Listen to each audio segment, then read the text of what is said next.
On July 1st, 2026, millions of people saw the same images and came away with completely different conclusions. They saw two climbers scaling the Empire State Building, standing high above New York City, displaying a banner that read, "When the power of love beats the love of power, the world knows peace." Then, before descending, one appeared to propose to the other. They were later arrested and charged. The reaction was immediate and predictable.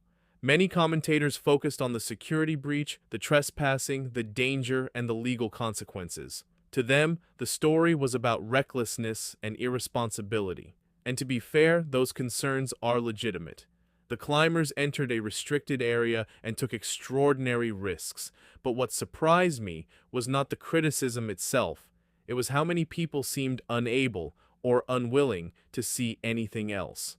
Because when I watched those images, I didn't first see a criminal act. I didn't first see a security failure. I didn't first see a liability issue. I saw love. Not the carefully curated, commercialized version of love we're constantly sold. Not a diamond ring advertisement. Not a staged social media moment designed by a marketing team. I saw something raw. I saw two people who have built a life around trust, adventure, and a willingness to face fear together. These are not people who express love through comfort and predictability.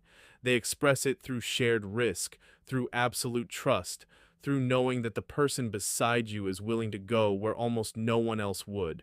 What moved me wasn't the height, it was the symbolism. Two people standing atop one of the most iconic buildings in the world, holding a message about peace, then publicly committing themselves to each other.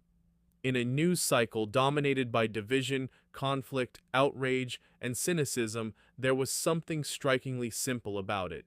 Love. That's what I saw, and perhaps that's why some of the reactions felt so disappointing.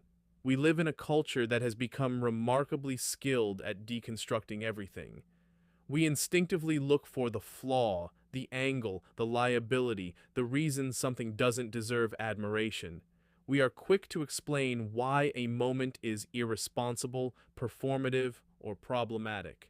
Much slower to acknowledge when something is inspiring. You can recognize the risks involved and still be moved by the beauty of the moment. You can acknowledge that rules were broken and still appreciate what those images represented. Those ideas are not mutually exclusive. The truth is that millions of people will never remember the list of charges filed. They'll remember the photograph. They'll remember the banner. They'll remember the proposal. Because beneath all the debate, beneath all the analysis, beneath all the arguments about what should have happened, there remains something undeniably human. Two people looked at one another, high above the noise of the city, and chose each other. For a brief moment, they reminded us of something that often gets lost in modern life, that love is not always cautious, rational, or practical. Sometimes it's bold, sometimes it's reckless, sometimes it's breathtaking, and sometimes, if we're willing to look past the headlines, it's beautiful. So while the courts will decide the legal consequences and security experts will spend countless hours figuring out how it happened, I choose to remember something else. I choose to remember two people standing above the Manhattan skyline with a message of peace and a promise to one another. In an age that too often rewards cynicism, they gave the world a moment of wonder. And for that, I wish Angela Nicolau and Ivan Kuznetsov a long, happy, healthy, and wonderful life together.